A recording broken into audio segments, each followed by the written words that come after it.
Hoje é um dia histórico para Neymar. Chegou a 79 gols com a camisa da seleção brasileira em 125 jogos, superou Pelé e agora é o maior artilheiro da seleção brasileira nas contas da FIFA. Porque nas contas da CBF o Pelé tem 95 gols em 113 jogos, a FIFA não contabiliza amistosos da seleção contra clubes e combinados. Essa é a diferença da conta da FIFA para a conta da CBF. Nas contas da FIFA, apenas em partidas oficiais, o Neymar ultrapassou o rei do futebol, o Pelé, tá, em número de gols. Flávio, marca histórica do Neymar, hein? Extraordinária, Grande. mas na média ainda o Pelé ganha, na média, né? Número de jogos disputados. Isso aí é uma coisa assim, são números que você vai somando na carreira e tal, na parte individual. É uma marca até, né, estranha, né? Porque Pelé é insuperável. Mas são números, estamos falando de números, né? E número ele chega e acho que é um jogador que tem nível para ser digamos, o segundo, né? Depois do Pelé, muito depois. Aí vem um cara que teria que ser um cara de um nível muito elevado para poder fazer isso. E o Neymar, lembrando, não é um atacante, mas é um fazedor de gols, um meia, um cara que chega de trás, era um ponta. Então é um cara que tinha que ser um jogador de um nível elevado. Por que eu estou falando isso? Porque o artilheiro geral da Copa do Mundo é um jogador limitado, né? Você tinha o Fontaine, que ficou durante muitos anos como o fazedor de gols, como o artilheiro da Copa, e aí ele ficou muitos anos, porque ele, na decisão terceiro e quarto lugar na Copa de 58, ele faz um monte de gols, fica artilheiro. Demora um tempão para ele ser quebrado, aí o Ronaldo Fenômeno consegue quebrar, e aí é quebrado pelo Klose, que é um jogador fraco, né? Se você considerar Ronaldo Fenômeno e Klose, não dá, né? Então, claro que se você considerar Pelé e qualquer um, não dá. Mas pelo menos é um jogador de altíssimo nível, um jogador de uma inteligência, de um nível extraordinário como o Neymar. Não se aproxima do Pelé como ninguém se aproxima, mas pelo menos é um jogador de alto nível, né? Não foi o Klose que quebrou a marca do Pelé. Tá aí, portanto, marca importantíssima do Neymar, e hoje ele chegou à sua assistência de número 55 com a camisa da seleção brasileira. Só o Pelé deu mais passes para gol do que o Neymar, então os dois também estão competindo aí no número de assistências. Pelas contas da FIFA, em número de gols, o Neymar ultrapassou o Pelé com 79 gols agora, tá? Então tá aí, marca importante do Neymar, Márcio Reis. Importantíssima, né? E ele ficou mais de uma década como sozinho à frente da seleção brasileira, né? Tem 10, 11, 12 anos aí que ele tá sozinho jogando. Era um jogador que a gente sempre falou que não teve um companheiro técnico como o Ronaldo, que o Flávio mencionou, teve Rivaldo, ele teve uma era de jogadores vitoriosos, né? O Neymar não teve, ele não teve essa época, essa era, essa geração. Então talvez seja essa geração que vem agora uma geração mais técnica que possa ajudar ele. Então por isso ele ficou tanto tempo assim carregando esse fardo sozinho, mas hoje você ainda vê. É o diferente, é o cara que consegue uma jogada de efeito, é o cara que consegue fazer algo que ninguém espera. Tá lesionado ainda, ele não tá 100% fisicamente, ele mesmo falou, e ainda assim era o cara que conseguia arrumar uma jogada. Então ele é o jogador, ainda é esse jogador que é o diferente, né? Não sei se ele vai aguentar chegar em 2026 ainda jogando dessa mesma maneira. E a gente sabe que ele vai evoluir, até porque ele não tá fisicamente 100%, né? Então não sei se ele vai conseguir chegar até lá, mas ainda hoje é o principal jogador. E aqui eu tava olhando a tabela das eliminatórias. O Brasil tem uma vida tranquila e depois pega só pedreira. Segunda rodada, na terça. O Brasil pega o Peru. Já não é um jogo tão complicado, até porque o jogo é em Lima. Terceira rodada, pega a Venezuela. Aqui no Brasil. Vai atropelar também, Arena Pantanal. Quarta rodada já começa a complicar. Pega o Uruguai, lá no Estádio Centenário. Uruguai que foi campeão mundial sub-20. Vai subir alguns garotos, tá fazendo essa passagem. Tem Marcelo Bielsa. Ou seja, não é um jogo tranquilo. Aqui é o primeiro teste, realmente, da seleção brasileira e do Diniz. Esse jogo vai ser 17 de outubro. Depois, na sequência, já pega a Argentina. E fora também. O Raul tá até vibrando aqui, ele torce pra seleção argentina, não é brasileiro. Na verdade, pega na quinta rodada a Colômbia fora, e aí depois a Argentina. A Argentina aqui no Brasil em novembro, o último jogo da seleção brasileira aqui, né, em 2023. Aí depois volta a pegar um ciclo mais tranquilo. Mas você vê que o Brasil vai pegar seleções muito complicadas. A Argentina, Colômbia e Uruguai, um na sequência do outro. Sendo que um jogo será realizado aqui no Brasil, os outros dois fora. Então aqui a gente vai ver realmente o teste da seleção do Fernando Diniz.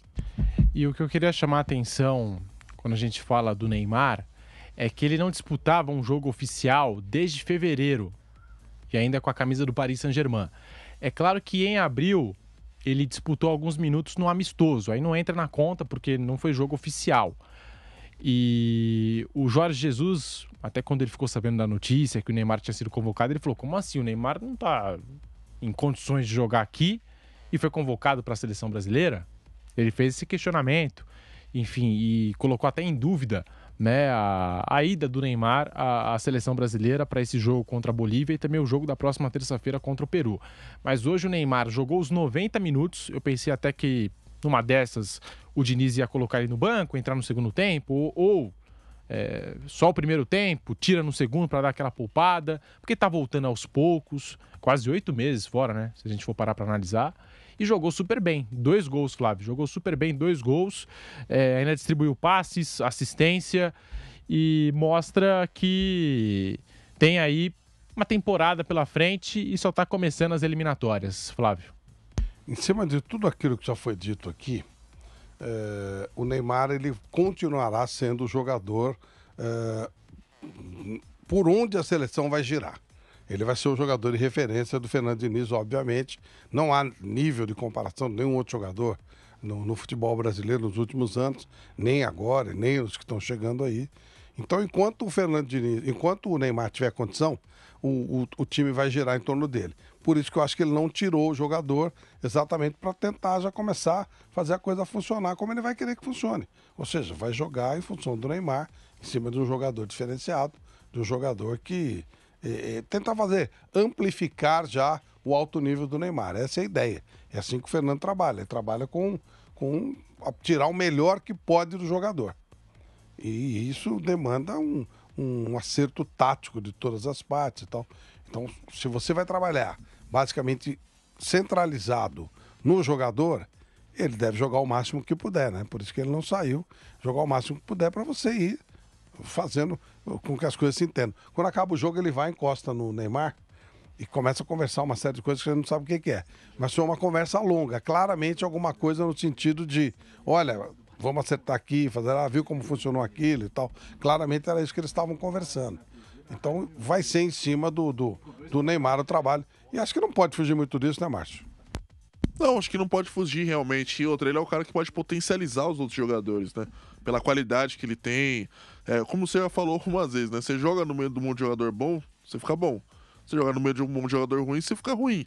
Mas se você é potencializado por um jogador que é o diferente, que é o cara da seleção brasileira, ele pode ajudar até os outros jogadores, posicionando, com a experiência que ele tem, esses jovens jogadores. Ainda é o principal jogador da seleção brasileira, o Neymar. É o que eu digo, eu não sei se ele vai conseguir chegar até 2026 sendo esse jogador.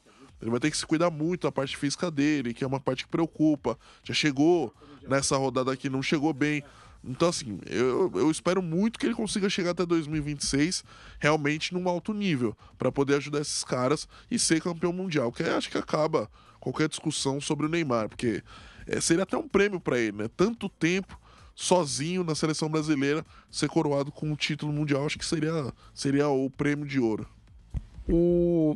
A gente falou muito, né, sobre Copa do Mundo, participamos das Copas. O trabalho do Tite, eu reputo como um trabalho muito bem feito, muito bem executado. Conversando com algumas pessoas que fizeram parte desse trabalho, olha, se tivesse que fazer de novo, a gente ia fazer coisa muito parecida, não teria muito o que mudar, não teria muito o que mexer. Se você for olhar bem, na Copa da Rússia nem tanto, mas nessa Copa do Catar, o Brasil perdeu por acidente, isso faz parte do negócio, acontece. Às vezes você ganha por acidente, às vezes você perde por acidente. O Brasil dominou completamente a Croácia, dominou o jogo inteiro, tomou um chute no gol e acabou tomando gol de empate. Aí, quando acaba a Copa, o Neymar chegou a falar em parar de jogar futebol, parar de jogar pelo menos com seleção. Aí ele vai para o Catar, desculpe, ele vai para a Arábia, que convenhamos, exceção feita a grana que vai receber, não tem nenhum tipo de atrativo. Não vai acontecer nada. O futebol árabe vai ser falado algum tempo por causa dos jogadores e não o contrário, e depois vai voltar à sua mediocridade natural e está tudo certo. Aí o cara precisa ter alguma motivação, né? E de repente um novo trabalho em seleção com um novo treinador, com novas ideias, não vai fugir tanto em termos de ideia tática, sim. O Fernando Diniz é bem diferente do Tite. Mas em termos de nomes, de pessoas e tal, de grupo, vai ser muito parecido. Não tem muito o que fugir. A base da base da base vai ser a seleção que está. Serão os jogadores que estão na Europa, obviamente. E aí vai ter o lado do Fernando Diniz. Como ele é muito querido, como o Neymar gosta muito do Diniz, os jogadores que jogaram com o Diniz recomendam muito, né, a maneira como ele trabalha, a maneira como ele se comporta, a maneira como ele trata os jogadores, até de potencializar as qualidades dos jogadores, pode ter gerado no Neymar uma vontade nova de tentar de novo. Imagino que seja por aí que o negócio está funcionando. Porque tem muito, né? Era mais lógico ele não tentar jogar mais uma Copa do que tentar jogar. As contusões estão se sucedendo, ele tem tido uma série de dificuldades, é um cara resolvido, é um astro no mundo inteiro. Lógico, Márcio, o que você falou é óbvio. Se ele ganhar uma Copa, ótimo. Mas se não ganhar, também é ótimo. Ele é um baita no jogador. Eu falo que a Copa do Mundo ela deu alguns azares. A Copa do Mundo deu azares. Tipo, o Johan Cruyff nunca venceu a Copa do Mundo. Azar da Copa. O Zico jamais venceu a Copa do Mundo. Azar da Copa. O Cristiano Ronaldo não vai ganhar uma Copa do Mundo. Azar da Copa. São jogadores enormes, eles não dependem de um referendo. Se a Argentina não tivesse vencido a Copa do Mundo, o Messi seria tão grande quanto ele é. Tem um carimbinho da Copa, tá bom. Mas se não fosse também, para mim, pelo menos, não mudava nada. O tamanho do Messi não aumentou, porque ele ganhou a Copa. Pode ter um título a mais. Mas o tamanho dele, o nível do Messi, o Puskás não ganhou a Copa do Mundo, Leônidas da Silva não ganhou a Copa do Mundo, um monte de gente importante, Sócrates, tanto jogador espetacular, Falcão, só para citar mais os brasileiros. Zico, eu já citei aqui. Enfim, azar da Copa, sabe? Então, se o Neymar não conseguir ganhar uma Copa, ele será um jogador extraordinário, um jogador fora de série. E aí você vai olhar, o Cutufo ganhou a Copa do Mundo. O Anderson Polga ganhou a Copa do Mundo, né? O Almada, né? Com essa desgraça da gente, ganhou a Copa do Mundo. Então, velho, a Copa do Mundo ela não é o aval, não. Quem ganha é bom, quem não ganha não é bom. Então, sabe, se ele puder ganhar, melhor. Mas se não ganhar também, por isso que eu achei que ele poderia até parar. E creio que por ser o técnico, o Diniz, ser um cara que eles gostam, né? Ser um cara estilo parceirão, mas cobrando, claro. Talvez ele tenha, vamos ver mais um pouco aí se rola. E começou bem, começou feliz. Fez esses 2 gols hoje e tal. Vamos ver, tomara que continue assim. Ô Flávio e Márcio, eu tenho uma opinião, não sei se vocês concordam em relação ao Neymar, sobre a carreira dele. Eu acho que ele poderia ter ido mais longe do que ele foi, mas ele já foi muito longe. Assim, na comparação com vários jogadores de futebol. Ele já chegou muito longe do que vários e vários jogadores de futebol. Só que poderia ter ido além. O que eu falo, poderia ter ido além, ter disputado talvez ano a ano com o Messi e Cristiano Ronaldo, que era o que se esperava do Neymar. Mas se for parar para pensar na carreira dele, o que ele conquistou, essas marcas todas, ele já chegou longe pra caramba, no meio do futebol, né? Já foi longe pra caramba. Tem muito jogador que a gente fala que foi bom, que não atingiu essas coisas que o Neymar atingiu. Nem perto. Sabe, assim? Por isso que eu fico pensando, né? Fica a frustração, porque ele poderia ter ido além disso que ele já foi. Mas ele já foi muito longe, né, Flávio? Nossa, ele teve contusões, né? Não podemos esquecer. Nos últimos 3 anos ele não conseguiu jogar. Ele deu o azar de pegar uma época em que Messi e Cristiano Ronaldo, 2 monstros do nível dele, estavam lá. E aí é duro, né, velho? Você tá competindo, você não tá jogando sozinho. Pô, em cima dessa história, né? Se a gente for levar pro tênis, né? O Nadal poderia ter ido mais longe, mas tinha o Federer. Não é? Pô, o Nadal foi frustrante? Não. Agora já não existe tanta competição. Se bem que agora o Alcaraz já está também chegando perto, né? Djokovic. Mas tem uma época que você fica sozinho, você fica mais tranquilo, né? O Neymar, ele conseguiu coisas maravilhosas. Ele conseguiu ir num período onde realmente o Brasil não tinha uma abundância de jogadores de criatividade. Foi o período onde o Brasil começa a virar muito, robotizar mais os jogadores, diminuir a liberdade do jogador da base, e aí foi mais difícil de aparecerem jogadores. Então o Neymar, ele ganhou Libertadores, fez gol em final de Libertadores, ganhou Champions, fez gol em final de Champions, disputou 3 Copas do Mundo, embora contundido em todas elas. Enfim, o Neymar talvez tenha frustrado aqueles que criaram uma expectativa em cima dele por conta de quem criou a expectativa, né? Então... Mas assim, eu falo isso porque eu já vi gente comentar que, assim, pegando o recorte mais recente da carreira do Neymar, esses últimos 5 anos, 5 anos, que ele sofreu com lesões, não teve continuidade. No Paris Saint-Germain, ele não conseguiu ter 50% dos jogos disputados do PSG, né, uma taxa de participação baixa para o nível do Neymar e também para aquilo que o clube espera dele, que paga caro e tal. Mas assim, você também querer jogar fora toda uma carreira pelos anos mais recentes, ou porque ele não foi o melhor do mundo, aí eu já não acho justo. É isso que eu tô falando. Contusão não tem jeito, né, Pedro? Contusão é contusão. O cara se machucou, vai fazer o quê? O cara se machucou. E eu concordo plenamente com o que você está falando. A sua leitura bate muito com a minha leitura, e não, pode não ser a melhor, a definitiva, mas a minha, eu fico muito perto daquilo que você pensa a respeito. Só que, então, o Brasil só tem o Neymar nesse nível nos últimos tempos.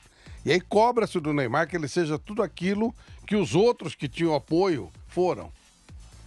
Não é culpa dele que o Brasil não gerou mais jogadores do nível dele. Talvez se ele tivesse um pouquinho mais de auxílio, tivesse conseguido, por exemplo, uma Copa do Mundo. Ele naquele Barcelona, do Neymar, Suárez e Messi, ele atingiu em alguns momentos o nível mais... Ele chegou a ser o melhor jogador do time em alguns momentos. Na maior parte do tempo era o Messi, que o Messi é um jogador... Eu arrisco dizer que o Messi realmente é um...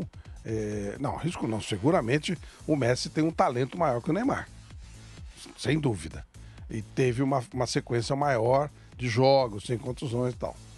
Mas fora isso, nesse período mesmo, o Modric ganhou o título melhor do mundo. Então tem muito a ver com detalhe. Né? Nós tivemos, por exemplo, o último jogador brasileiro que ganhou o melhor do mundo foi o Kaká. Pô, não dá pra comparar o Kaká com o Neymar. O Neymar é muito mais jogador que o Kaká, muito mais. E claro que eu tô falando de um jogador extraordinário. O Kaká ganhou o título melhor do mundo. Ou seja, um jogador extraordinário. Mas no meu modo de entender, abaixo do Neymar. E ele ganhou e o Neymar não ganhou. E aí você for pegar, tem Cannavaro, o título de melhor do mundo, às vezes ele vem por uma coincidência. Como o título de campeão do mundo, às vezes vem porque você tá no bolo. Você tá aí com o Tchufo, Almada, Polga, né? Tem um monte de situações, você vai mais lá atrás, né? Parece que a seleção de 70 só tinha gênio, não. Tinha jogadores comuns, tipo o Brito. Era um belo jogador, mas, assim, um jogador comum, mais pra comum do que pra um jogador genial. Então tem essas coisas, né, gente? O Otamendi, citado aqui, o Otamendi é campeão do mundo, pô, um jogador tosco, né? Um jogador grosso, que não conseguiu jogar nem aqui no Brasil. Então, essas coisas acontecem. A vida, às vezes, te traz algumas coisas boas que você não espera, e te traz algumas coisas que você também poderia ter conquistado e não consegue. Faz parte do negócio. Eu acho que o caso do Neymar, você pode até observar de duas formas, né? A parte de carreira que você quer para sua carreira, acho que o Neymar foi extremamente feliz. Acho que ninguém conseguiu ser tão feliz quanto ele. Talvez, claro, Cristiano Ronaldo, Messi, esses jogadores, mas... fazer dinheiro o Neymar soube fazer. E se ele quis fazer isso na carreira dele, não tem problema nenhum. Falar que ele não foi competitivo só porque ele quis fazer dinheiro é mentira. O Neymar foi realmente multicampeão, é um jogador diferente. A gente tá falando aqui tem mais de 40 minutos, que ele é um jogador que ficou sozinho durante uma década, que não teve um companheiro técnico a ponto dele conseguir dar auxílio para ele. Talvez, se ele tivesse, poderia ter ido mais longe. Eu entendo quando o Pedro fala desse sentimento de saber ou de pensar que o Neymar poderia ter ido mais longe, quando ele faz uma escolha que, na minha visão, é uma escolha errada, de sair do Barcelona e ir pro PSG. Ele era um jogador muito maior do que a Liga. A Liga francesa é uma liga minúscula. É uma liga que não cabe o talento do Neymar. É uma liga que não cabe o talento do Mbappé. É uma liga que não merece esses talentos. O Messi foi pra lá por 2 temporadas também. Não é uma liga que comporta esses jogadores. Então, pra mim, ele pode ter dado um passo atrás, esportivamente falando, de ter ido pra uma liga muito pequena. Que ele era um jogador muito maior do que a Liga. Um time minúsculo e endinheirado. Porque o Paris Saint-Germain era um time pequeno. Até a chegada do investimento do dinheiro, do investimento, era um time pequeno. Então, eu acho que ele deveria ter ido, talvez, para um outro clube, para uma liga aqui do nível dele. Se ele tivesse jogado, talvez, numa Premier League, ele poderia ter sido um outro tipo de jogador. Um jogador que teria tido um nível técnico mais elevado, talvez. Então, acho que esse é o sentimento de quem, claro, ficou pensando que o Neymar poderia ir mais longe, ou criou uma expectativa muito grande em cima do Neymar. Às vezes não era nem o objetivo dele, mas eu entendo quem pensa que ele poderia ter ido mais longe, porque na minha visão ele fez uma escolha errada quando ele vai para o PSG. Talvez poderia ter ido para um outro clube, uma outra liga melhor ou maior, que poderia ter sido um jogador diferente. Acho que esse é o ponto de quem analisa o Neymar dessa maneira.